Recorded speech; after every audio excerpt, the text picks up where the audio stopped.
Now, the government is set to unveil new measures to tackle environmental protests and also policing issues that have been right in the front of our TV screens for the last 2 days.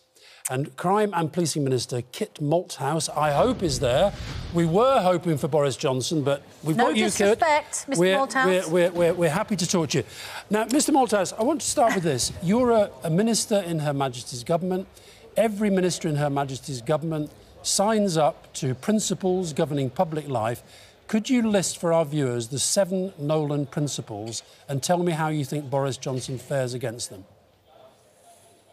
Well, obviously, the variety of principles, the selflessness, you have to treat people with respect, you obviously have to act in the public interest, and I think the Prime Minister fulfils all of those parts of the Nolan Code. Honesty? Don't forget, well, Alistair, he's obviously been in public life for a very, very long time, both as Mayor of London and MP previously and now.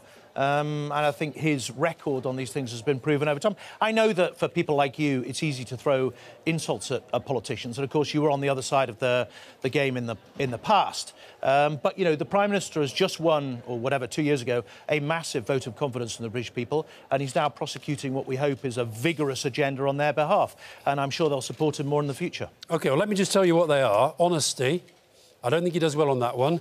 Openness, I think if he was open, he'd come on programmes like this. Objectivity, I don't think so. Selflessness, well, I'll give you that one if you insist. Integrity, lots of questions about that. Accountability, I make the point again about not coming on programmes like this.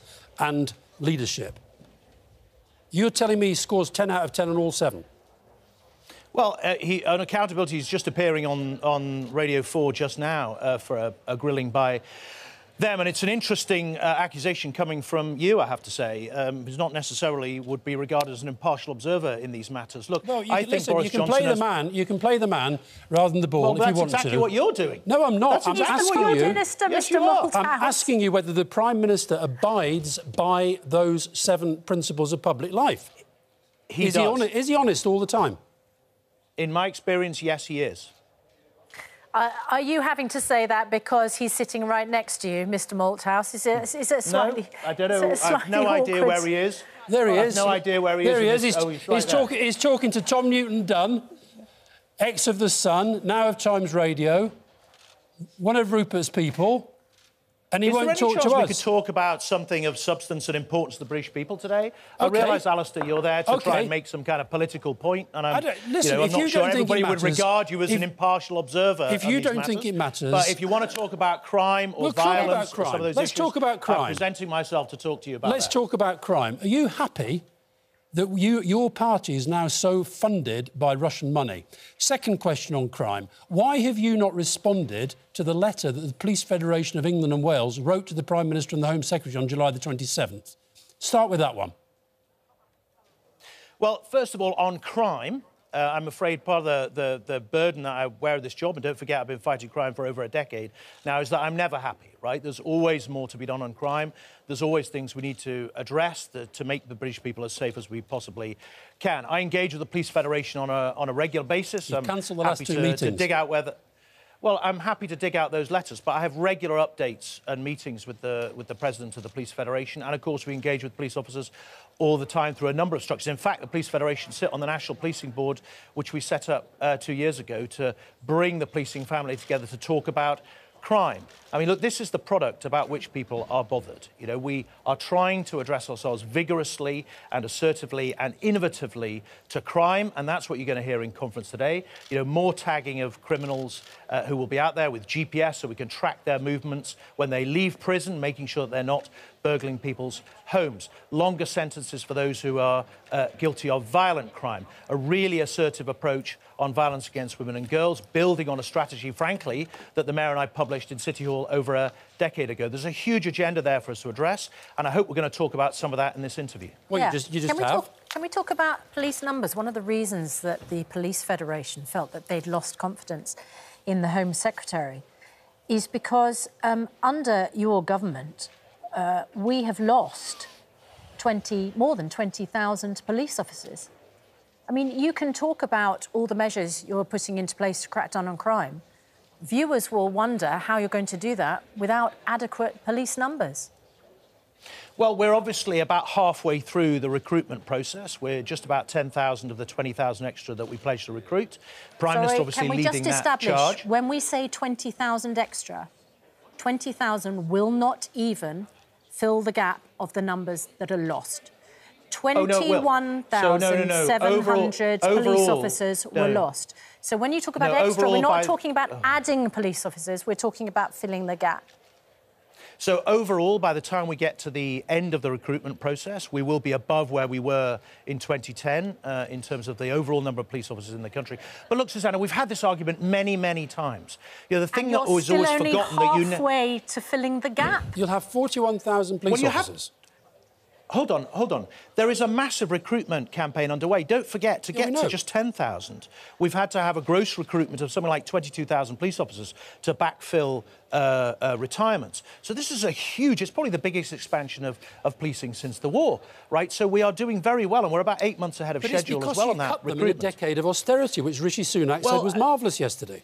Look, as I've said to you... Why can't you just say that's a fact? It's a fact.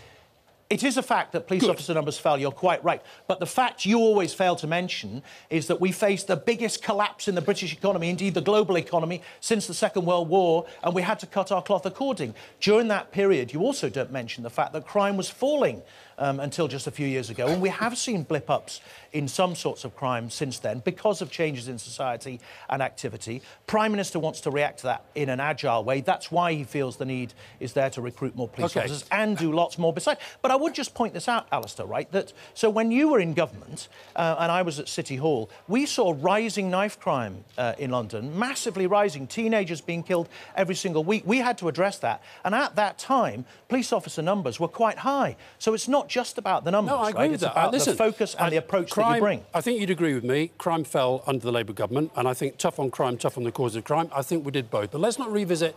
You've been in power... Murder peaked under the Labour government, I'm afraid, Alistair. You've been in power for 11 years, over a decade. Now, you're also responsible, you're Minister of State at the Department of Justice.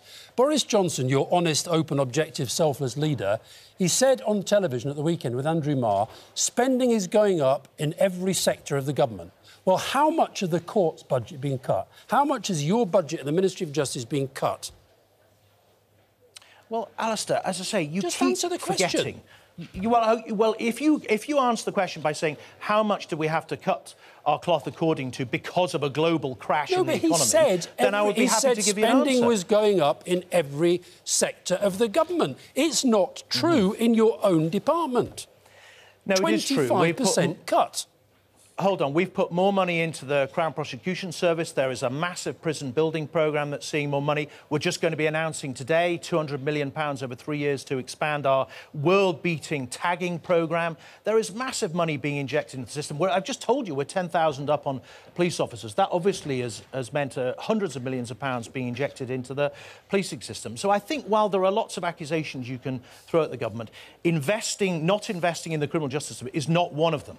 And we will see the results of that in the months and years to come. Look, the fight against crime, I'm afraid, is always 2 steps forward, 1 step back. It is never linear. We have to apply ourselves constantly to the safety of the British people, and that is exactly what we are doing. You are going to, or we're going to hear, more measures to fight protesters today. Yeah. This is a week in which we've been talking, agonising over the level of violence against women. Rape prosecutions and convictions are at an all-time low. Reported rapes have risen. We have a policing bill that's coming in which we're going to see a sentence for defacing a memorial being 10 years. 10 years. The average custodial sentence for rape is less than that, 9 years and 9 months. In an interview, you said about the 10-year sentence for defacing a memorial, we are lifting that cap so that the emotional, symbolic value of an item, like a war memorial, is reflected in sentencing. What about the emotional, symbolic value of a woman who's been raped? OK, well, I can understand the argument you're putting, right? But the thing to remember is the maximum sentence for rape is already life imprisonment. right? So it's down to a judge to decide what the sentence is. You are right that coming out of the courts, the sentence is about 9 years on average, but there are plenty who get more than that in the most severe cases, reflecting exactly that impact. Prosecutions and convictions are at an all-time low. The focus should not be on defacing memorials, should it, Kit Malthouse? Well, hold on, the focus should be on violence against women. It should, and it's not, and that's why I'm leading a task force in government specifically focused on this issue and have been for some time now, and not on the other issue that you mentioned. But don't forget, the maximum sentence for rape is life, and in the bill that you've referred to, we are removing the 50% automatic release for serious sexual offenders and raising the bar so that actually they will, on average, spend longer in prison than they would before. And this is a bill, of course, which the opposition parties have all voted against. So I think you can... Because you've just said that you're no longer focusing on the defacing of memorials. Do you accept that sometimes you do things because they're headline grabbers, and at the same time, issues which are of serious consequence, particularly in this case to women, are neglected? No, I don't. I think we have to address public concerns when they arise. You've got to remember the problem, for example, on rape was recognised some time ago, and the work we're doing now is a product of a review of what was going wrong in rape prosecutions that was started 2 years ago. Right, we started a root and branch look at what had gone wrong in the investigation and prosecution system around rape so that we would be in good evidence-based shape to do something about it. That review published earlier this year. We now have a task force that is focused on exactly that, and that is addressing the priorities and the concerns of the British people. And it's possible for government to do several things at the same time. Can I, and genuinely thank you for coming on today, but can I ask you one final question? If there was a government in another part of the world that curbed the power of judges, restricted protest, cracked down on whistleblowers, cracked down on freedom of the press, getting rid of the public interest defence, made it harder for poor people to vote, tried to put Paul Dacre in charge of the broadcast regulator, filled public bodies with your friends and donors, etc., etc., etc., put Malcolm Offord straight, not just straight into the Lords, but straight into the government, after his £147,000 donation. What do you think you might say about that kind of government? Well, Alistair, I realise that you're trying to create a picture that fills your own prejudice about the government. I'm trying to ask you a question. I'm trying to ask you a question. That's in your legislation. Every one of them is part of your legislation. Do you know what, Alistair? We are prosecuting an agenda which appealed to the British people very strongly at the last election. I'm proud of that agenda. You'll be hearing more about it today. And to be perfectly honest with you, I'd be happy to put my agenda against yours, my record against yours, and see what the British people think. Well, you can do what you want. You've been in power for 11 years, and it's been a pleasure talking to you. Thank you very much for being on. Thanks.